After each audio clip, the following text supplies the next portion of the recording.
Welcome to Networking RX, a podcast devoted to helping business professionals like you enhance your networking skills in order to become more proficient giving and receiving quality business referrals and improving the overall quality of your life and the lives of those around you.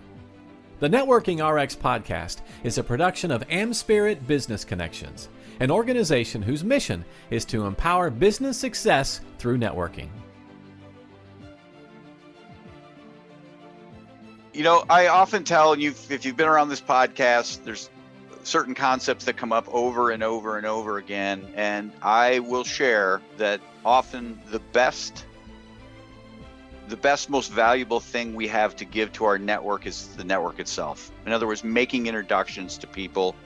And I've devoted an entire podcast to that. And today I have a guest on with me to talk about this. Is Joe Templin. He's a human Kaizen expert, founder of the Intro Machine. He's an ultra marathoner. He's a parent of special needs child, former international martial arts champion, and author of the Amazon Kindle #1 new release, Everyday Excellence. Joe, welcome to the program. Frank, thank you, my friend. So how can I add value to you and your network today? Well, you wrote a book that you shared with me, Becoming an Introduction Machine, How to Build an Introduction-Based Business in Under 90 Days. I think you're the perfect person to have on here to talk about introductions, the power of introductions, what I call the introduction economy, because there's value when we introduce people. It's, you know, and somehow, some way, somebody can put it in dollars and cents. And I think people overlook it. I really think people overlook that. So are you a capitalist, by the way? I am a capitalist. Okay, is there any other kind? Well, there are some people in business who are not capitalists. And so I always ask that question. But, you know, being a fellow capitalist, do you believe that we should have a free exchange of information and ideas and things of value? Yeah. Okay. So if you create value for somebody else, then you expect to get value in return at some point in some way, correct? Oh, sure. Yeah. I mean, it's never perfect, but and there might be some disproportionate, amount there because profit is in the perception. I mean, if I save a client, $100,000, they might not appreciate the value of that as much as somebody else. But if you continuously focus on creating value for other individuals and make sure that there is an understanding, whether implicit or explicit, that we're capitalists. And so we create value, we give value to others, and we expect to get value in return. If I go to a restaurant and I order a beer, they expect me to pay for it. If my attorney draws up documents, he expects me to pay for that. If I turn around and add value to other individuals, I expect to be compensated for it in some capacity. It might not be now. It might be ultimately, capitalistic karma, where I get paid down the road in some way I don't perceive today, but in some way, in some form, we're going to get compensated for what we do. And that is one of the essences of what I teach. And that is the basis of becoming an introduction machine. Is if you focus on creating value for others and communicate properly, you will derive so much value back that they will want to introduce you to other individuals, to share you, that literally all you got to do is put some language around it and some process so you repeatedly do it. And in 90 days, anybody that sells an intangible can build a completely and totally introduction-based business.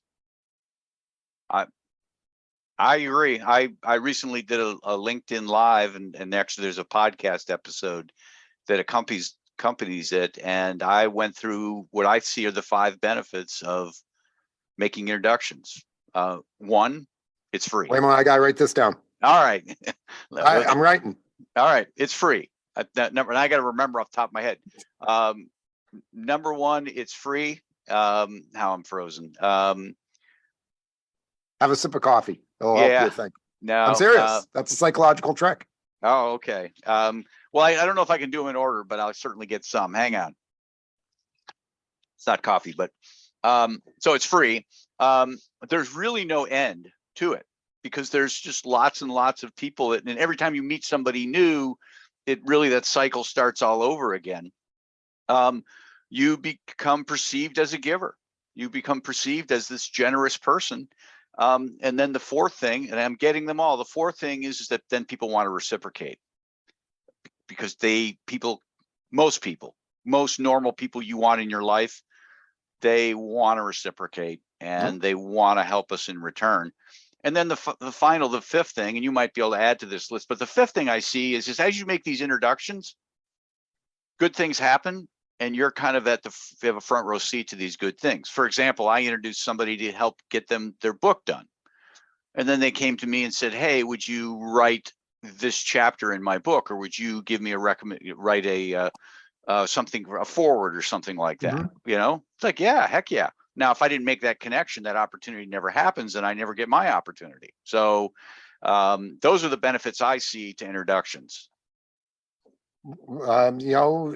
I love those. Those are great. In fact, is You're this right. yours so I can give proper credit when I steal it and, teach it to other people? No, that's fine. Yeah. I mean, if you want to say, hey, there's nothing special about what I'm saying, right? I haven't invented, I'm not Albert Einstein, and here's the theory of relativity that's going to change the world.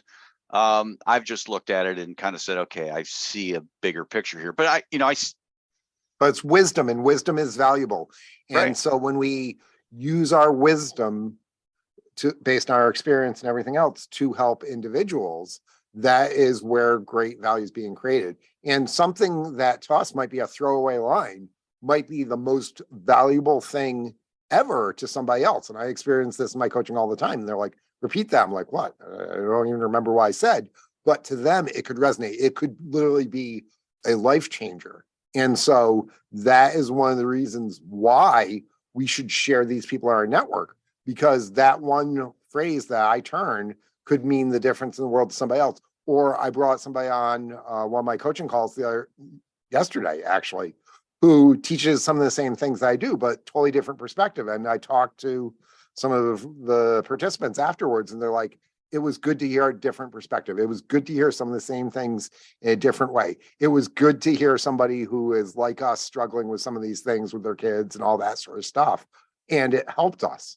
So, and Michael, who came on my coaching call, then afterwards we spent 30 minutes talking about how he can improve what he's doing and give him feedback. And I gave him 4 or 5 organizations to reach on out to that he could potentially be of benefit to. Is this going to help me? I don't know. But is it the right thing to do because it's the right thing to do? Absolutely. Well, you raise a good point there about, you don't know when you make introductions really what the value is. I was hit with a question a week or so ago. How do you define massive value? Hey, when you show up, you should bring massive value to people. You should bring value to other people. And, well, how do you know what's the definition of massive value, Frank? And that kind of stumped me for a second, but then I thought about it. It's like, you know what? The definition of massive value it's kind of like beauty's in the eye of the beholder. Mm-hmm. You could be referring somebody to somebody that's kind of meh in your world, not a big deal. But to them, it could be like, oh my gosh, this is gold. And in using that term, it's massive value to them, but I don't see it that way. And so as we embark upon these introductions, my feeling is if they make a little bit of sense, do them. Yeah. I introduced 2 people yesterday. I said, I don't know where this goes. You're both B2B professionals selling something completely different. So you're running in the same worlds, and you're both really trying to grow this thing nationally, your respective things. So I think it's a good connection. I'll let you guys put a Zoom call in it to see where it goes.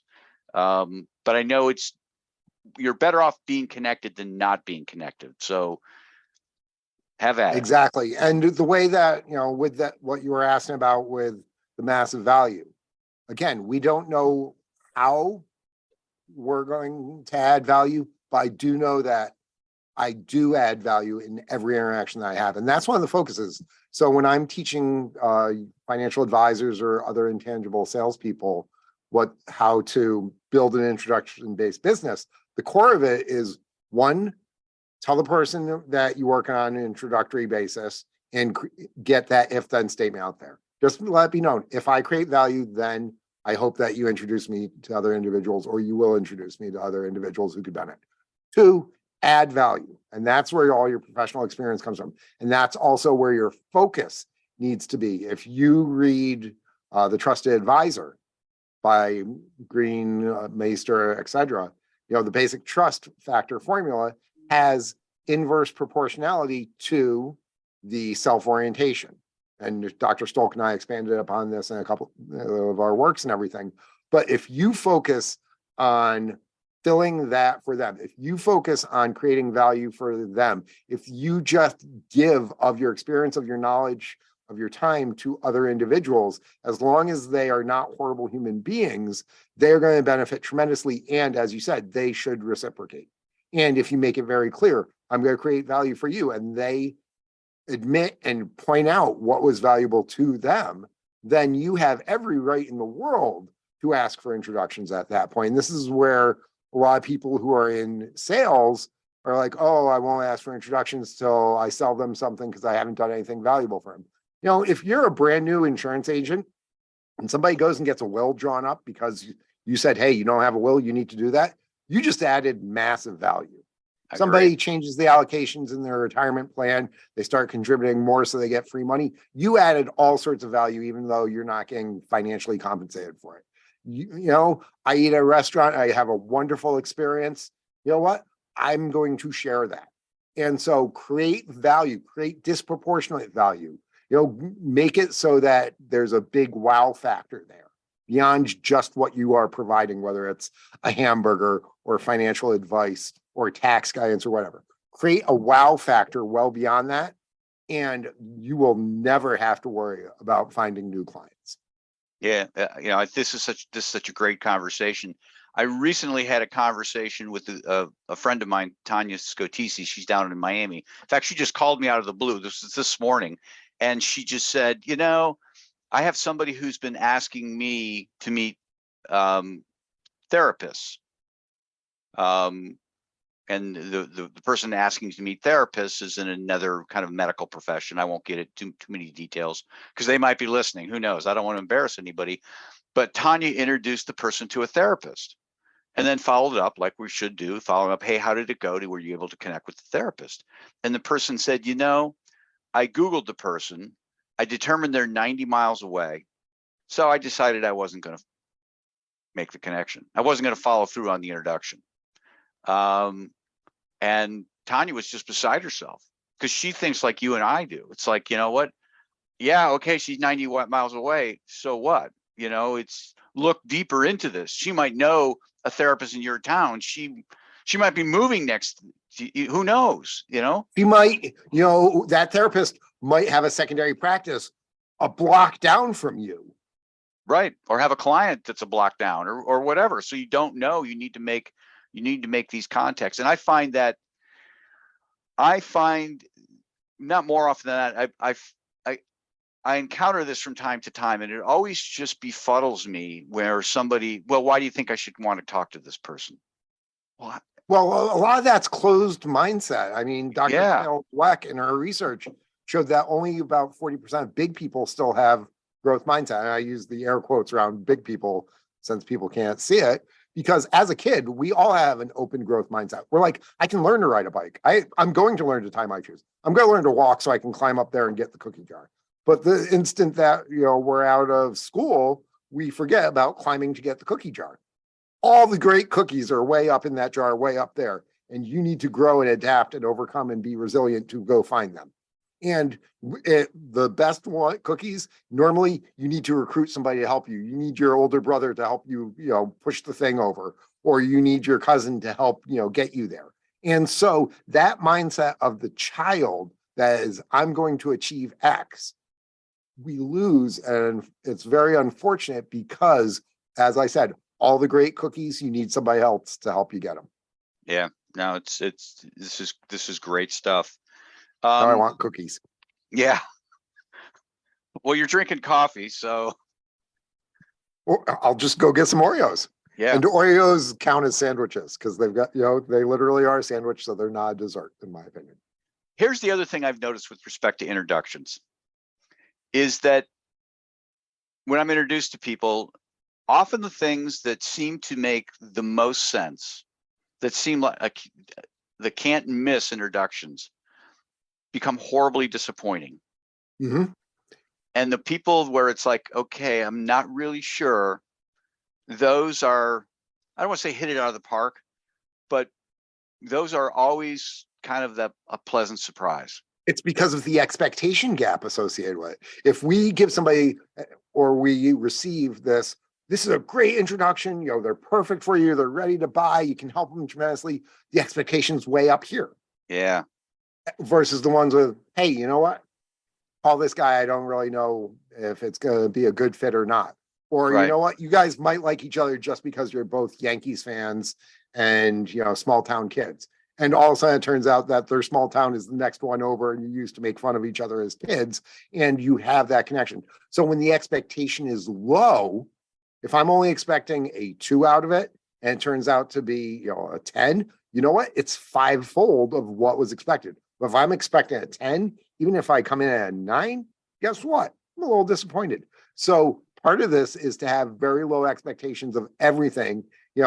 As I say, I don't know how I'm going to help you, but we can figure it out and I will in some way. And having no expectations of any good return on it means you're always pleasantly surprised. Yeah, that's a great explanation. The other thing I've noticed is that when I'm introduced to people, it can be for a lot of reasons. I will put them down into 3 general categories. 1, I'm being introduced because this person can help me. 2, I'm being introduced because I can help the person. Mm-hmm. Well, I guess 4, it could be a mutual kind of, hey, let's just see what we can make happen. Sometimes I'm being introduced because it's really a favor to the person making the connection. Hey, Frank, would you meet with Steve? It's a favor to me. He's a client. I've trying to do something great for him. I don't know if you can help him or not, but just have the conversation. So it's usually one of those 4 things. And I try to approach each of those situations as if $1 million is hanging in the balance. Meaning, how would I treat somebody if I knew I was going to get $1 million, or there, or not new, but there was a potential for it, because you just don't know. I look at it sort of like there's an old story from Joe DiMaggio, the great Yankee Clipper, and he was asked about why every single time he came to the ballpark, he gave his all. And his answer was along the lines of, there's some kid in the stands who this is the only baseball game they're ever going to see, and I need to make it memorable for them. And so I remember hearing that story early on in my career, and I realized that every meeting that I have with a potential client, with a potential recruit, with somebody that I'm coaching in some capacity, whether it's martial arts or in another way, an interaction like this could be the only chance they have at X. And so it is my moral responsibility to give them everything that I have so that there's no what ifs associated with it. What if I had done better? What if I had given? No, all out, all the time, in every way, because our energy, our knowledge, everything is replenishable. End of the day, I'm completely exhausted. You get some sleep, you refill. If you're tired in the morning, you have some more coffee, you refill your energy. You exhaust all your knowledge and give everything you have to someone. Guess what? You're going to learn something new later today or tomorrow. So You're going to synthesize new knowledge, new ways to help them. So give everything that you have to them all the time. So that way, there's no question as to if you're holding back or if this person can benefit from them. And, as Steve Jobs said, open the kimono. Here it is, full frontal. Everything that I have is yours to help you out. Don't screw me. And, occasionally you get screwed and that's the way of the world. But if you're doing that with that attitude, then the universe is going to reward you in some capacity. Well, I look at, you're right. You run the risk that somebody's going to screw you over. I'm of the mind that people have one chance to screw you over. They better make it good because they're not going to get a second chance. But if you treat me right, then it's kind of almost, I don't want to say infinite, but there's a long list of good things that can come from it. Yeah, and what you said there. Okay, so you screwed me over and you got $1 million out of it. That's great. You know what? The Joe of next year is better than this version, and the Joe Yeah. of the year after that is even better than that version. And so you screwed me over and got $1 million, whatever. That's great. You missed out on the 20 million that's behind it that Yeah. could potentially occur. And Yeah. so that's a short-sighted, hedonistic attitude, and I'm sorry. That's a you problem. It is. Let's shift gears here a little bit. You got this book, Becoming an Introduction Machine, How to Build an Introduction-Based Business in Under 90 Days. And in addition, I guess talk about the type of work you do, the ways that people can help you, and how people can get a hold of you. So my background is I've had multiple different lives. So I started college at 13 because my parents said 12 was too young, went to Genius Camp. Then I went on and my goal was to become a mad scientist. I was working for the Department of Defense, making really cool laser-based weapons. That was awesome and all that. But then they cut the funding. And since I hadn't, yet robbed a bank or taken over the world, I needed a source of capital. And so I shifted gears because around that time, my godfather and namesake, brilliant engineer, died unexpectedly, no financial planning done, crooked attorney, no life insurance. And so we lost the family farm. So I called up the local Northwestern Mutual general agent and said, I'm coming to work for you. And he's like, what? Because nobody does that. Yeah. I'm a little different. I called them up. I'm like, I'm coming to work for you. So I went in for the interview. They found out I was starting to work on my MBA. So like, okay, college intern, boom. And within 3 months, I was running the college internship program locally. Then went full time, ended up building a huge career. And in addition to my production part, I helped build an office from scratch. I was developing agents. I became heavily involved in NAFA, the National Association of Insurance Financial Advisors, which is our national trade organization. So I teach all over the country. I write, I contribute and help in those ways. So after a while, I gravitated from being a financial advisor to advising financial advisors and to advising agencies and offices how to be better in lots of different ways. And one of that is that the biggest reasons people fail out of the service industries where they're trying to help people, whether it's mortgage sales, whether it's financial services sales, whether it's coaching, all these different spaces, is two reasons. One, they don't have enough people to talk to. And two, they are lousy at scheduling appointments. So I learned all the psychology behind that, became like a 95+% phoner. I got so good on the phone because I hated it so much. I still hate it. I mean, I didn't even have a phone in my apartment. That's how bad it was. But I became a master at it. I also became a master at getting introductions. I mean, I literally was working with one of the guys I'm coaching today, sat in on a meeting, and at the end of the meeting, I got the guy 6 introductions from a client that I met with a week ago, and he got 5 introductions last week because of the work that I did with him, and he got 4 the week before. So this individual has gotten 15 introductions from one client in under a month. Wow. And the client's like, you know what? You need to talk to them. This is a wonderful person. You could really help them. This is awesome. And so the client is enthusiastic and has completely bought into this advisor because of what I've been teaching him. And I talked to the advisor afterwards, and you can see his mindset evolving. And so he's becoming much more service oriented and how he can add more value.